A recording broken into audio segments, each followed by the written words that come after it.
Senior journalist Kommineni Srinivasarao గారి కేసుకు సంబంధించి ఈరోజు సుప్రీంకోర్టులో వాదనలు జరిగాయి. మరి ఈ వాదనలు జరిగినటువంటి క్రమంలో ఊహించినటువంటి కామెంట్స్ సుప్రీంకోర్టు న్యాయస్థానం చేసింది. ఈరోజు ఈ కామెంట్స్ ఖచ్చితంగా ఎవరైతే ఆంధ్రప్రదేశ్లో ప్రభుత్వాన్ని నడుపుతూ ఉన్నారో ఈ కూటమి ప్రభుత్వం వాళ్ళకు చెంపపెట్టు లాంటిదనే చెప్పొచ్చు. ఎందుకంటే ఈ పత్రికా స్వేచ్ఛ మీద దాడి అనేటువంటిది కరెక్ట్ కాదు. తమ అవసరాలకు అనుగుణంగా పనిచేసేటువంటి పత్రికలకు ఒక రకంగా, తమ తప్పులను ప్రశ్నించేటువంటి పత్రికల మీద ఒక రకంగా, వీళ్ళు చేసినటువంటి కుట్రలు, వీళ్ళు నడిపిస్తున్నటువంటి రెడ్ బుక్ రాజ్యాంగంలో భాగంగా వీళ్ళు చేసినటువంటి ఈ అంశాలన్నింటికి సంబంధించి ఈరోజు సుప్రీంకోర్టు న్యాయస్థానం నిజంగా ఈరోజు కామెంట్స్ ఏవైతే చేసిందో వాళ్ళకి నిజంగా చెంపపెట్టులాగానే ఊహించినటువంటి కామెంట్స్ అని చెప్పాలి.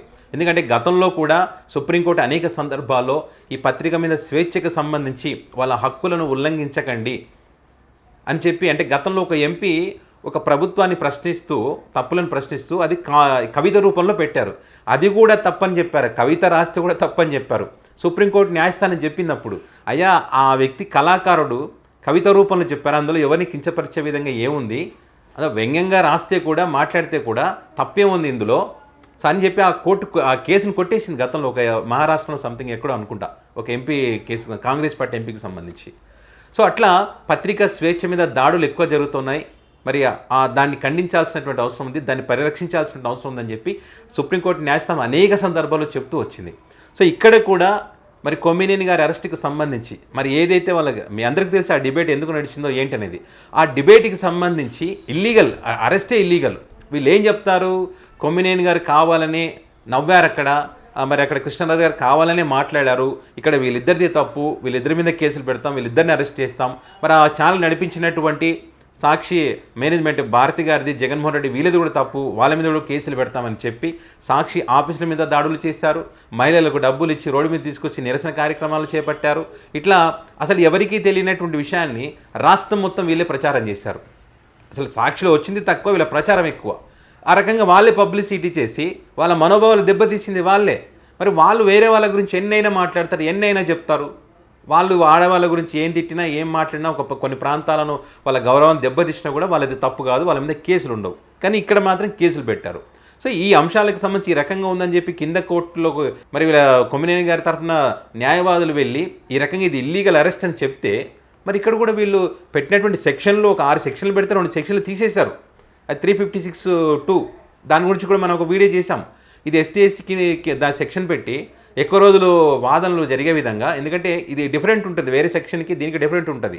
సో మరి వాళ్ళు కూడా, ఈ బాధితులు కూడా వచ్చి తమ వాదనలు వినిపించుకోవడానికి టైం ఎక్కువ తీసుకుంటారు కాబట్టి ఎక్కువ రోజులు లోపల ఉండేటువంటి అవకాశం ఉంటుందని చెప్పి ఆ సెక్షన్ పెట్టడం జరిగింది. సో మరి కింద న్యాయస్థానం ఆ సెక్షన్ తీసేసింది, దాంతోపాటు ఇంకొక 2 సెక్షన్లు తీసేసింది. ఎట్లా పెడతారు అయ్యా ఈ సెక్షన్లు అని చెప్పి అయినా కూడా రిమాండ్కి పంపించారు. మరి దీన్ని సవాల్ చేస్తూ పొన్నవోలు సుధాకర్ రెడ్డి గారు మరి సుప్రీంకోర్టు న్యాయస్థానాన్ని ఆశ్రయించడం జరిగింది. సో జరిగినటువంటి పరిస్థితులన్నిటిని కూడా అక్కడ ప్రస్తావించినప్పుడు సుప్రీంకోర్టు న్యాయస్థానం చెప్పింది, ఆశ్చర్యపోయిందండి సుప్రీంకోర్టు న్యాయస్థానం.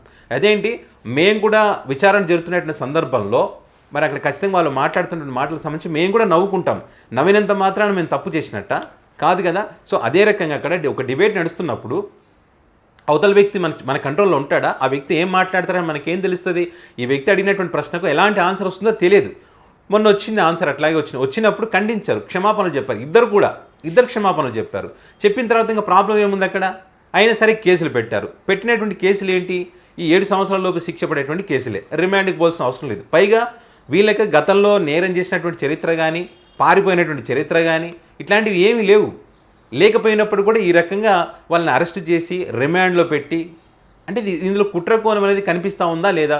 పైగా 35(3) అంటే బిఎన్ఎస్ దీని కింద నోటీసులు కూడా ఇవ్వకుండా అది కుట్ర కనిపిస్తూ ఉంది కదా ఇక్కడ. సో ఆ రకంగా ఎట్లా చేస్తారు మీరు అని చెప్పి సుప్రీంకోర్టు న్యాయస్థానం ఈరోజు సీరియస్ అయ్యి వెంటనే ఆర్టికల్ 32 ప్రకారం వెంటనే వీళ్ళను ఏ మాత్రం ఆలోచన లేకుండా బెయిల్ ఇచ్చి విడుదల చేయాలని చెప్పింది. ఈ కేసుకు సంబంధించినటువంటి వివరాలన్నీ కూడా విచారణ సందర్భంగా, అంటే పూర్తి స్థాయి విచారణలో ఎవరు తప్పు చేశారు, ఎవరు ఒప్పు ఏందనేది విచారణలో తేలుతుంది.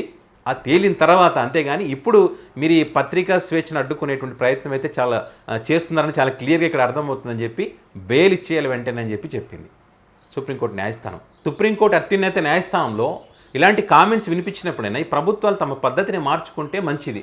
లేదు రెడ్ బుక్ రాజ్యాంగాన్ని అమలు చేస్తాం, ఇదే రకంగా ముందుకు పోతామంటే మాత్రం అక్కడ న్యాయస్థానంలో మీకు అనుకూలంగా తీర్పులు రావచ్చు మీ వ్యవస్థలు మేనేజ్ చేస్తే. కానీ ప్రజా తీర్పు అనేది ఒకటి ఉంటుంది.